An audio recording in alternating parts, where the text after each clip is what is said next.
Hey, what's up everybody? This is Billy Kyle. I am going to do an astrology report for the upcoming week and the energies that are kind of moving around with that. So I want to jump right in and talk about the Mayan 13-day period of Alligator.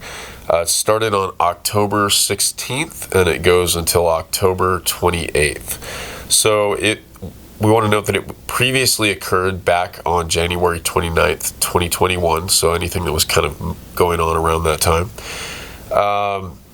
And we want to note that it's not going to happen again until July 3rd, 2022. So on the second day, I think it's the first and second day of this 13-day period of Alligator, we have Jupiter stationed direct. So that happened on October 17th, essentially yesterday, October 17th, 18th, Jupiter stationed direct. So that's really powerful. This is an energy where we're going to start moving forward. We've kind of been in a pause, a little bit of an intermission, and now we're going to start picking up speed. You know, the spark has been generated, which is going to kind of light the wick, and things are going to start really moving here from this point forward. And this Mayan 13-day period is ruled by Tonacatacutli, which is a primordial lord of sustenance and nurturing, dwelling within the chaos time. And it's the idea to advance new beginnings. So this is kind of dealing with that primordial soup, that chaotic primordial soup. It's basically the endless, the nameless, the nothingness and everythingness. It's kind of that darkness from which all life comes. So it's a very mothering energy, very mothering, sustaining and nurturing energy. I guess is sustaining is a Vishnu kind of energy. So we want to think a little bit about the idea it's the new work that must be initiated and given form. So we're dealing with and talking about Saturn. Saturn has a very feminine quality, and Saturn rewards in equal proportion to the quality of work endured. So what we're talking about here is the work that you do on yourself, or the work that you do socially, or the work that you do in or for the world. It should be rooted and based in the quality of it, and not the quantity of it. Not like how much you can get materially out of what you're doing, not how many likes you can get by making a post that you're making socially. So it's not about the quantity, it's about the quality, and it's about nurturing that way of thinking, that qualitative way of thinking. Saturn rewards in equal proportion to the quality of work endured. So like I said, crocodile energy is associated with the endless, nameless, primordial soup. It's kind of like the energy of going somewhere and nowhere all at once. It's a very existential energy, and it definitely has well, first I want to say that it's kind of the idea of the pregnant darkness. It's the source of all animated life forms. And the energy that's going on right now has a lot to do with the invisible. That which is, it's kind of like a new moon phase, or we can't see the moon yet, but it's there. Or it's like the moment of conception. When the sperm meets the egg, it's like we know that a spark has created a life form that's going to grow and evolve. So we have a lot of that energy right now, that pregnant darkness. So it's like if you're not seeing something developing or manifesting, you have to just still know that something is taking form, something is taking shape.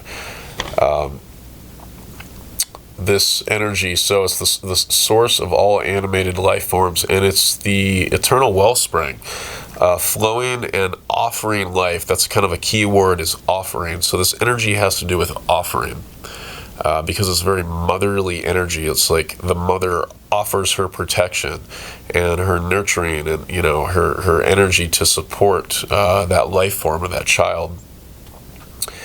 Yet this formless, eternal chaos must take shape through Saturn. Here I wanted to, talk about, like, a good analogy or metaphor would be, if we just take nature itself and we try to drive our cars through nature, we're not going to get very far. We have to lay down the pavement. That's part of structure. We have to lay down that foundation to drive on, which in order for Mercury to move, to flow. So, and even a better one, you take stoplights, and even better than that, you take the simple lines in the road which make the road what it is to us. We take that for granted, but when we drive down a freeway, or when we got 4 or 5 lanes there, and these, like, broken lines in the road help our mind differentiate which line is which, and without those forms and structures, there would be total chaos and accidents, and people would be driving inside, outside the lines. You can kind of, like, get the picture. So there's a lot of positives and negatives when it comes to Saturn and structures. Too much structure versus not enough structure, but it's definitely a necessary part. And Alligator represents the land, which has arisen from the waters. So it's kind of the material which comes from the immaterial. The material, land represents material, and coming forth from the waters, which is representative of our feelings, of our emotions, of the psychic nature. So there's an emergence kind of happening with that kind of energy.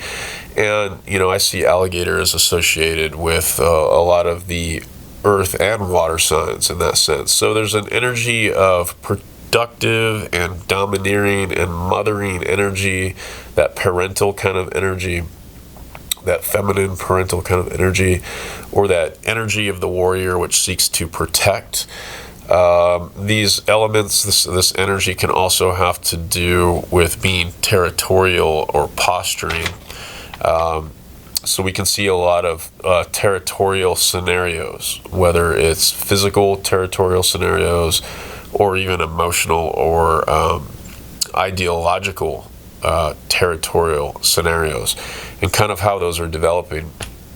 I wanted to note that Saturn previously went retrograde back on May 23rd, and that occurred around the Mayan day sign of 11 Eagle, and it stationed direct on October 10th, that was just last week, at 6 degrees of Aquarius, which was also the Mayan day sign 8 Eagle. So, I've observed that there's a pattern to Saturn, between Saturn and the Mayan Zolkin, which is where Saturn will actually turn retrograde, and it'll be on a specific Mayan day sign accompanied by a number. And then when it goes direct later on, it basically happens right around the same day sign, in this case Eagle, but a different number. And that day sign sort of highlights what that Saturnian structuring cycle is all about.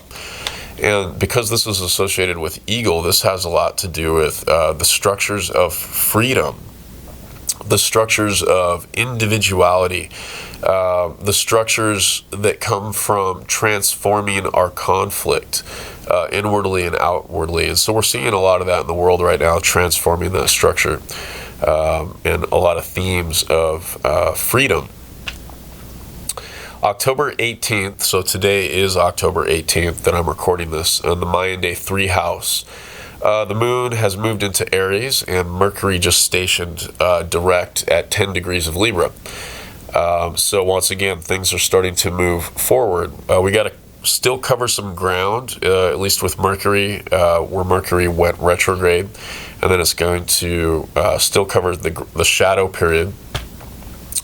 And then this Mercury direct is conjunct the FIXED STAR Vindemiatrix Porrima. I kind of mentioned this in a previous report, which has to do with the Empress card in the tarot. This covers the ideas of the energy of youth and going from innocence into creativity, moving from ignorance into invocation. So there's a huge difference here between actively co-creating and creating by default, essentially. Creating by default is kind of like where you're just sitting on the couch with the remote control. You are engaged with an external activity, but you're not really actually doing anything. So this is a period where we can make the decision to differentiate between the two and make the choice to actively create and co-create. So that's the energy of the magician a little bit too there. And then we have the idea, with the Empress card, divine creative power of sex and orgasm that moves through us. We don't own that power. That power is not us. It's just part of, the raw, potent life force which moves through us and which we create with. So, we want to think a little bit about that. And the higher octave of this energy we can sort of translate as meditation. So this is a great time to meditate and get into alignment with not only your love and heart energy, but your will energy. And that, we have that Mars in Libra, opposite its own sign of Aries. And Mars in Libra, the higher ruler of Libra is Uranus, but Mercury right now is also in Libra, and it just stationed direct. So Mercury is actually opposite Aries, the sign of Aries, but Mercury is the higher esoteric ruler of Aries. So what this is saying is right now it's all about not just, actively charging forward or taking action. This is about getting in alignment with the higher mind before you move outward and take action. So that's a kind of a key that we're seeing with the energy right now with that.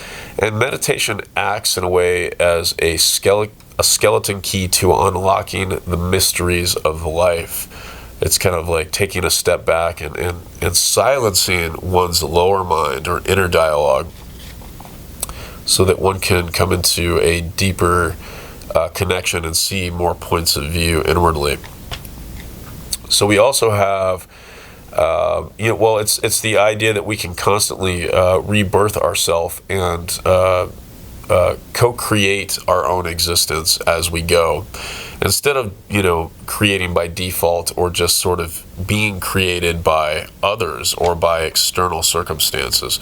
So, we want to think a lot about that and like how you approach, we all have a very deep, powerful reservoir and potential to be able to actually change the world. It's just a matter of how much are you going to, so to say, get off the couch and go out and actually participate in helping create that world that you want to see. It's the idea that we are creators, otherwise we are simply creatures, that which is created, kind of like I just mentioned. And we have this Mars right now trine Jupiter, so this is a really powerful time for aligning with that higher mind, and then we can really, in a huge way, make a lot of difference and move things forward. This can be really bringing things in your life into balance, or you can actively also be helping to bring balance in a really big way to other people out there. That's that Jupiter in Aquarius, which requires being in resonance with that heart energy. And a lot of this report has to do with going inward and going to a deeper place. And this report has to do with the subject of invisibility and the unseen realms, as we'll get into more here in a second. So on October 20th, the Aries full moon at 27 degrees of Aries is essentially ruled by Mercury, as I just mentioned. So Mercury is the higher ruler of Aries. So we're thinking, this is a challenge to think with our higher mind and not get stuck in our lower mercurial mind, or to get stuck in that Martian energy where we react or we act without thinking first. the full moon, the Aries full moon, actually happens on the Mayan day 5 snake. So, snake or serpent can have to do with conflict and how we engage with conflict and how we create resolution by engaging with that conflict. A lot of times, people will either deny conflicts that are going on in their life, or it starts with themselves and then it definitely moves outward where they deny the darker aspects of life. And so what this energy actually says, and what snake has to do with, is actually engaging in the darker aspects, engaging in the conflict. It's taking that which is taboo and making it transparent. It's sitting with, it's like, you think of the snake charmer. It's like you're sitting with the snake, being there with the conflict, fearlessly, to the point where you're sort of moving, you're dancing with that snake energy. That snake energy is so powerful because it's connected directly to the earth. That which crawls is, the belly being close to the earth. So there's a lot of power, a lot of willpower involved. And, this is a test, it's that Aries full moon. It's about moving forward fearlessly in conflict and through conflict, as we'll see.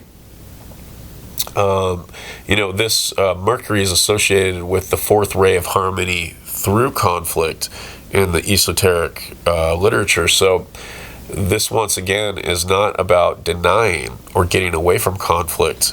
And it's a great time to do it, and you can really transform a lot in your life and other people's lives if you can do that right now.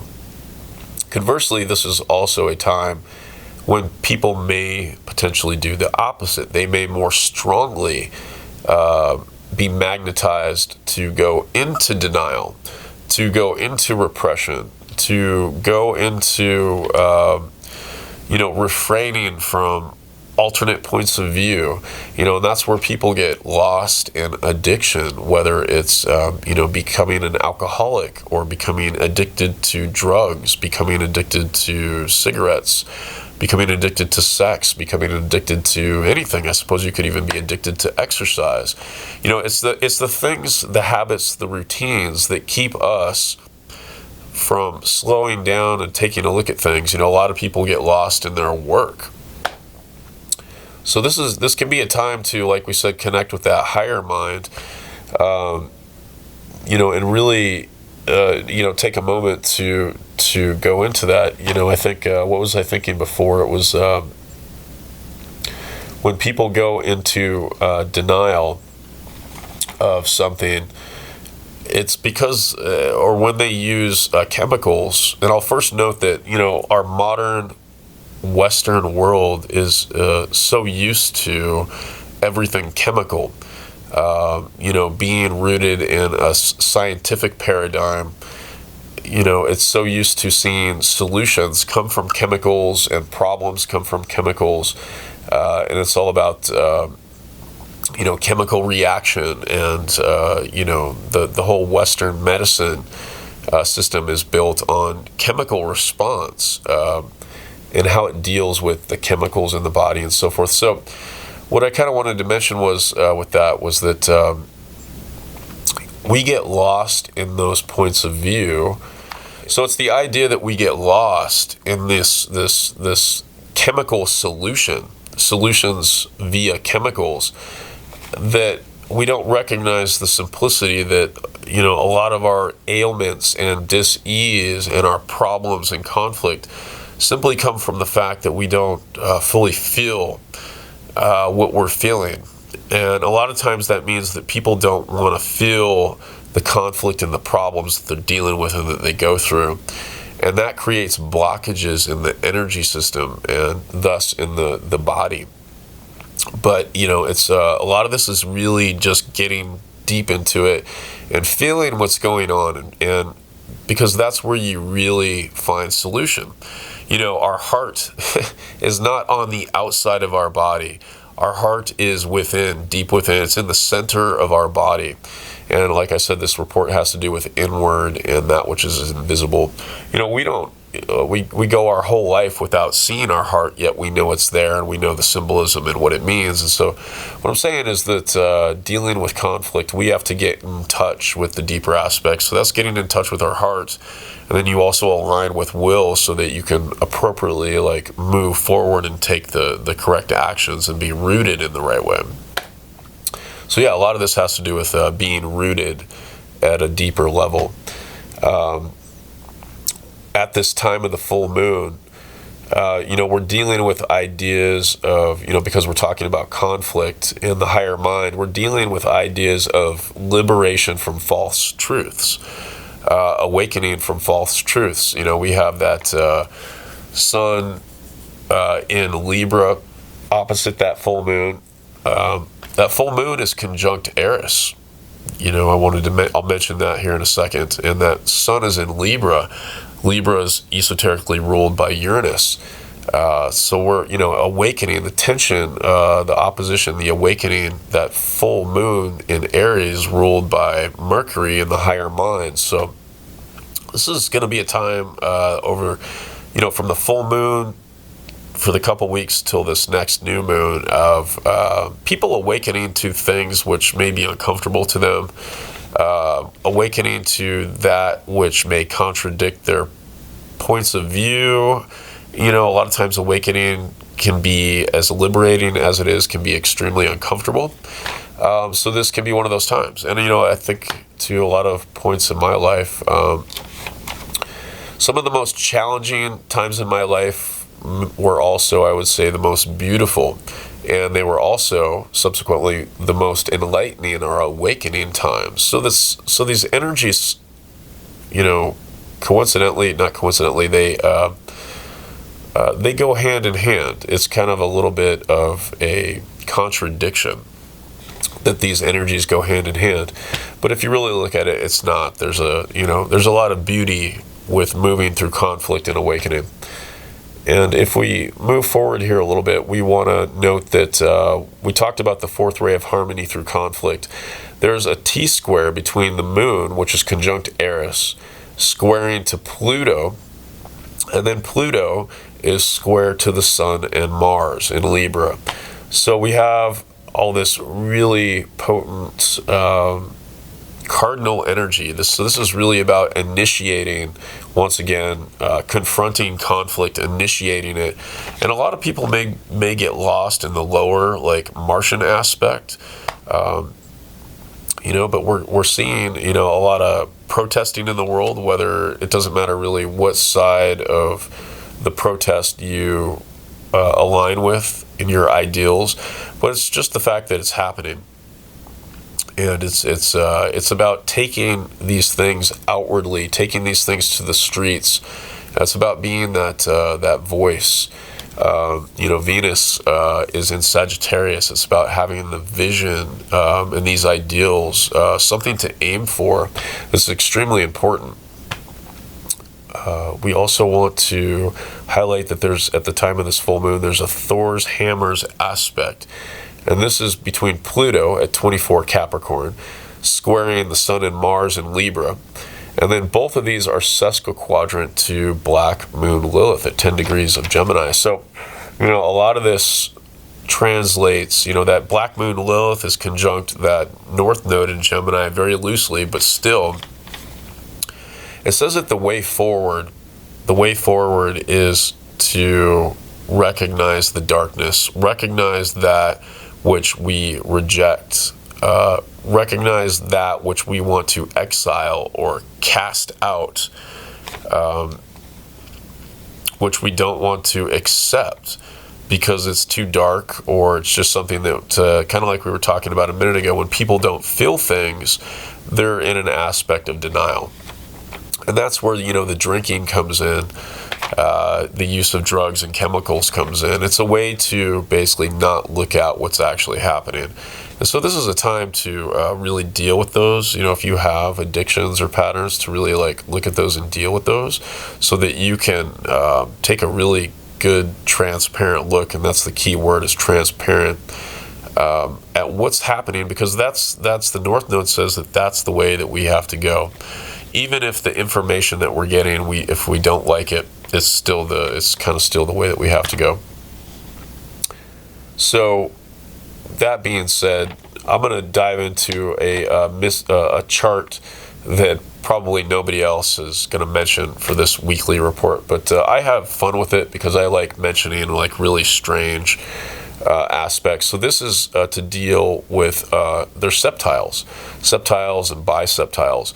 And I'll put the chart up here, and I'm referring to it as the Mystic Dragonfly chart. So this, being to do with dragonfly, and kind of the origins of why is a dragonfly called a dragonfly. It has the word dragon in it. One of the root words was drac or draconian. I mean, we see a lot of dragon-like symbology happening in the world right now. A lot of gluttony and hoarding, and especially by the rich. I mean, the rich, the extreme wealthy have only gotten even more extremely wealthy since 2020 happened. And then the draconian kind of approach, the domineering draconian leadership from governments around the world, and like pushing agendas that may be averse to, that are not representative of the entire population, that are averse to certain individuals. So we have this energy. Dragonfly represents transformation and healing. So a lot of this energy right now is extreme transformation and healing that's really potent. And you can co-create with that right now. Is kind of the fun part of that. And it also has to do with vision and strength. Dragonflies have like amazing vision. They have 360 vision. And they pick up so much more than than we do with the human eye that we're used to, and it also, in a sense, has to do with strength. So I wanted to highlight iridescence on the wings. So different colors depending on the visual standpoint and how light falls upon those wings. They have 4 wings. I mean, they're crazy. They can like move up to like 45 miles per hour. And they can shift direction, or they can like stand still within like a nanosecond. And they, they're basically like miniature UFOs. If you ever see UFO videos, and how they can just like zigzag and like go in directions that defy, the laws of nature and such. So there's an ability to be really extremely flexible and dynamic, and like the movement is just amazing and genius. And this energy boils down to change, transformation, realization, freedom, and purity. So we come closer to the heart, we come closer to the divine, we come closer to freedom, the more transparent we are. And transparent is associated with purity, or the removal of impurities from the system. So right now we're going through this process of removing a lot of impurities from the system. And in order to remove impurities from a system, you have to first identify what those impurities are. And to identify them, you have to become more conscious of those elements and aspects, which means getting out of a particular denial, or using chemicals or whatever distractions that keep you from actually just taking a transparent look at what's happening and being open to information from all sides. So within this process of iridescence, so I was noting there's constructive or destructive interference depending on the angle of incidence or perspective. So our perspective or angle of incidence actually changes whether how we are contributing is destructive or constructive. In the colors of the wings is kind of my analogy here. That angle of perspective, like when you're looking at those wings, you'll see certain colors. But as it moves or you change position, you will actually see different colors. I think also when I'm thinking of iridescence is like a soap bubble. And it's kind of the idea that iridescence always happens on the surface.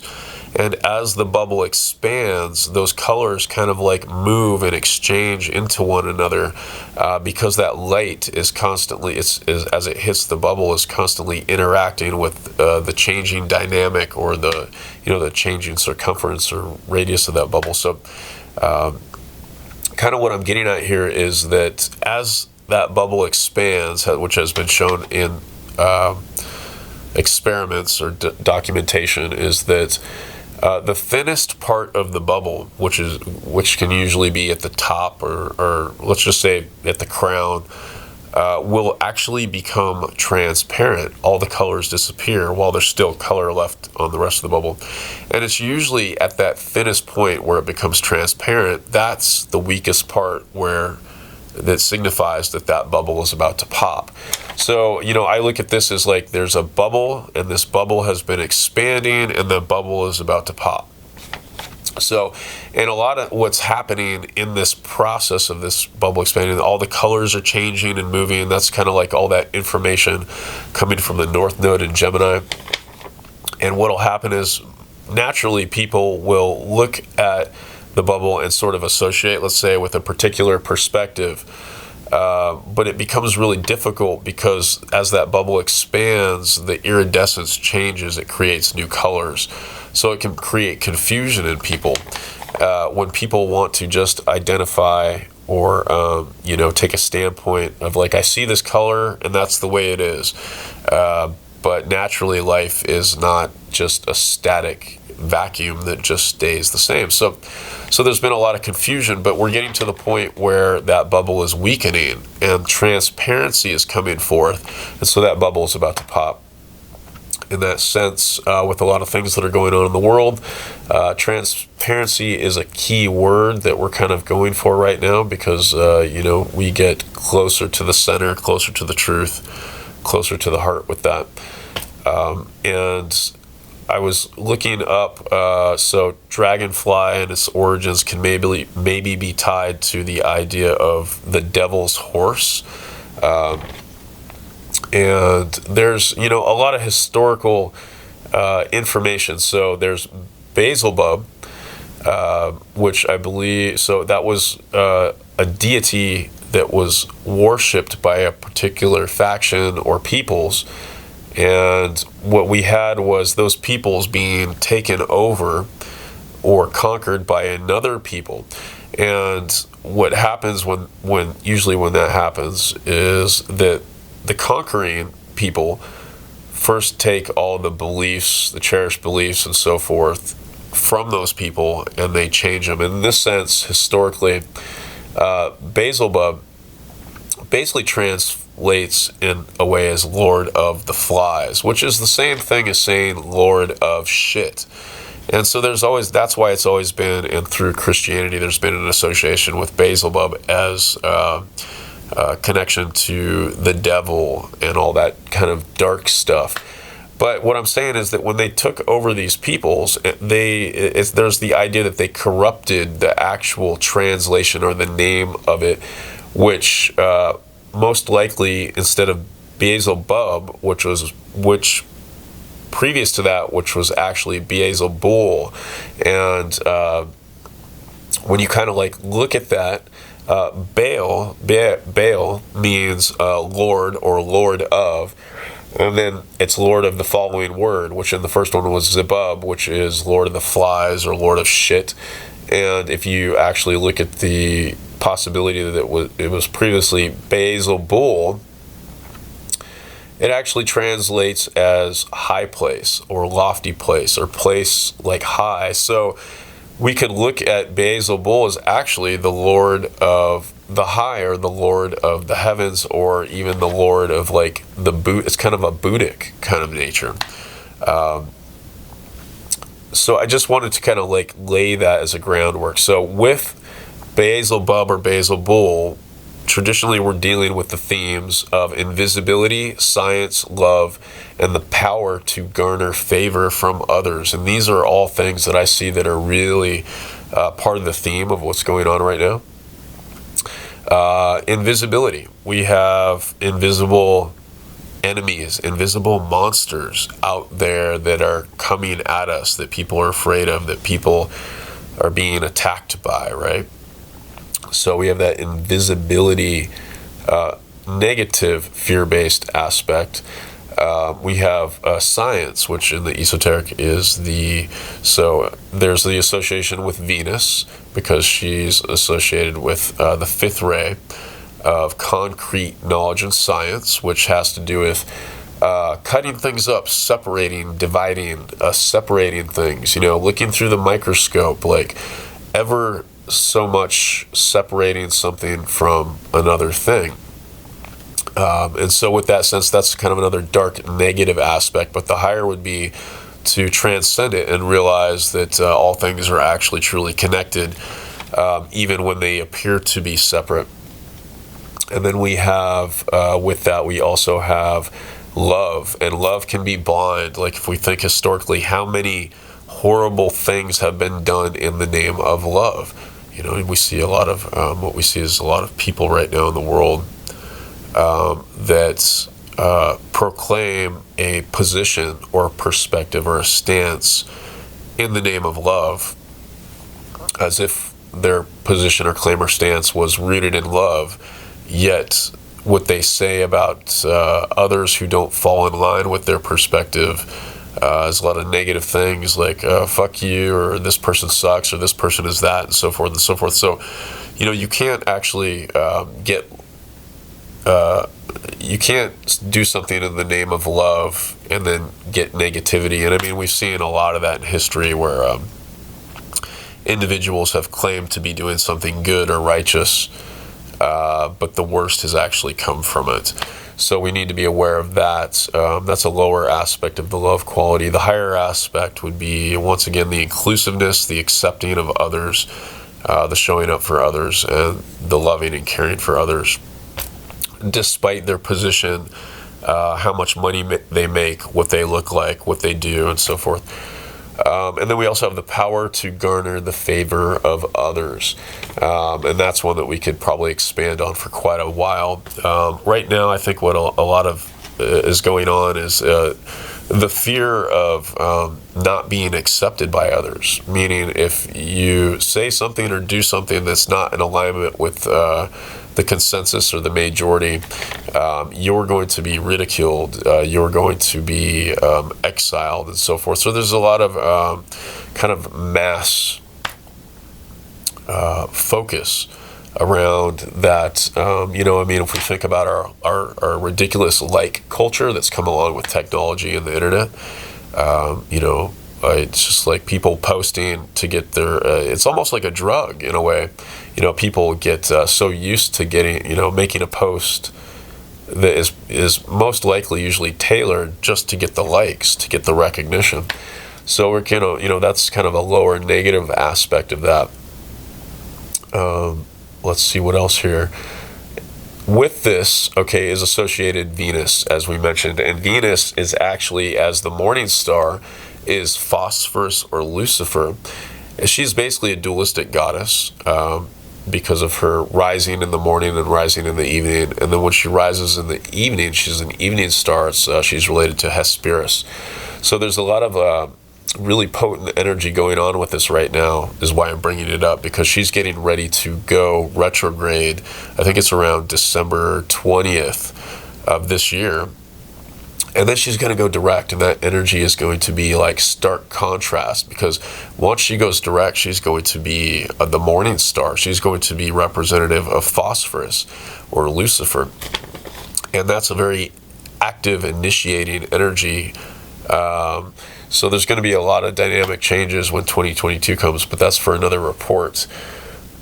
With this, I wanted to denote that other names for Venus in her Phosphorus or Luciferic state would be Atar, and that's in Canaanite, translates as one who is bold in battle, and then Halel, which is Hebrew, and then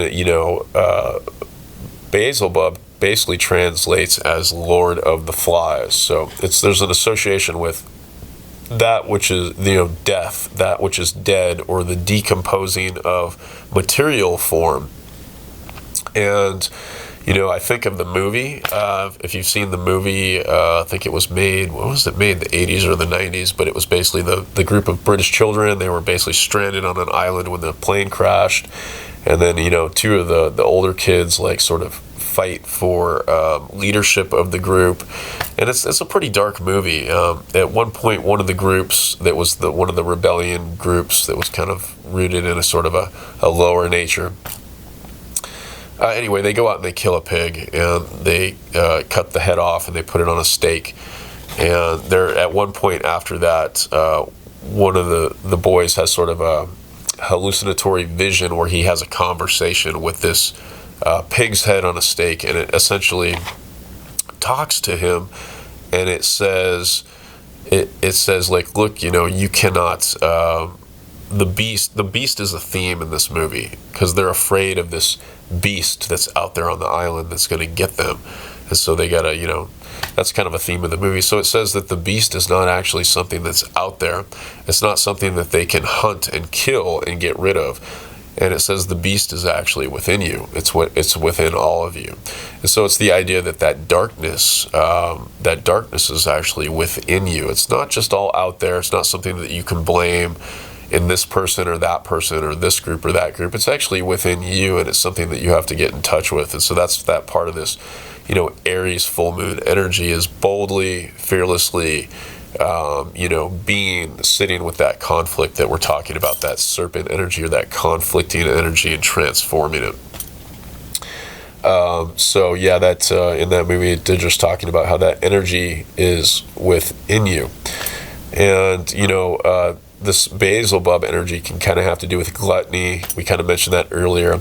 So I wanted to touch on the idea, it could be a mantra or something, that it's to follow your distracting and impure thoughts to their roots in the divine. So to follow your distracting or impure thoughts to their roots within the divine. And it's just that idea that darkness is within you. If you take some of the dark aspects that you have going on, and you know, your impurities, your addictions and so forth, and you sit with them and you engage with them and you take a transparent look at them, you will see that they go, you know, they're connected to the divine. They are not actually separate from life. They're not separate from the light. They're not separate from that which is good. There's a total connection there. You know, that's kind of what Pisces reminds us of, is that everything is one. So I wanted to kind of mention that, and it's the idea of don't put off till tomorrow what you can do today. There's at the time of this full moon, it's conjunct the fixed star Alpha-Fereg, and the silvery cord, which connects the two fishes, which are swimming in opposite directions. They're representative of the personality and the soul. So there's this battle going on right now between the you know, the connection between the personality, which is the surface, and the soul, which is the deeper aspect, which in the esoteric literature is associated with the Antakarana. And then there's an association of this fixed star Alpha-Fereg to Typhon, which is the monstrous fire-breathing volcano demon giant that was so tall that his head touched the stars, who hurled magma and red-hot rock and lava towards those stars. It was kind of, he was against the gods, against Jupiter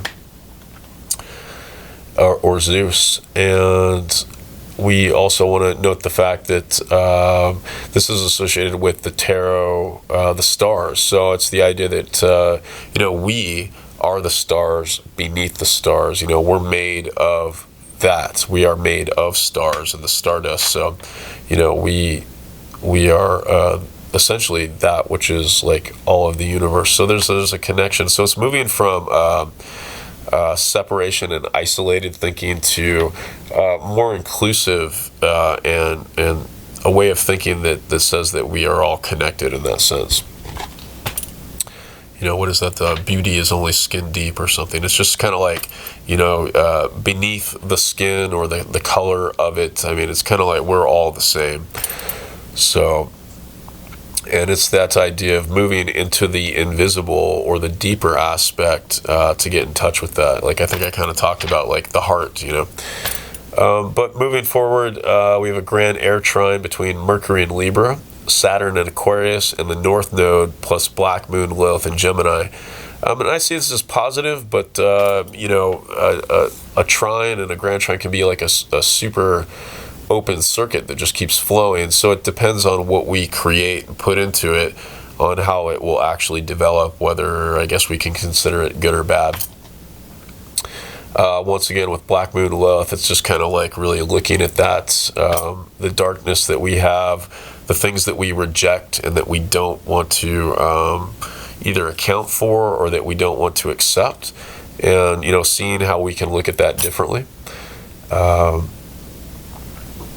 And let's see, I can see this also translating as stories or news around like big issues positively, potentially dealing with education, schools, and individual freedoms, and kind of like how that develops. There's also a Luciad between Venus, Mercury, and Uranus as the point. So whatever happens with some of this stuff, especially around education, schools, and individual freedoms, is going to be liberating and awakening. And along with liberation and awakening can come with like uncomfortableness.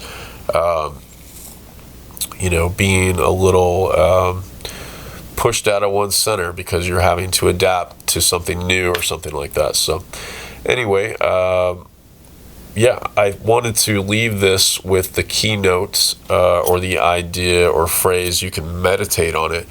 Is simply the I am the key which unlocks all doors. So if you kind of meditate on that, I am the key which unlocks all doors. Everything starts within. And, you know, the idea here is to unlock more doors, unlock more points of perception, unlock more viewpoints. You know, so it's that Jupiter kind of energy to expand. Otherwise, you're kind of stuck in that void or in that that darkness. So, anyway, much love, and I will see you soon. My name is Billy Kyle. Bye bye.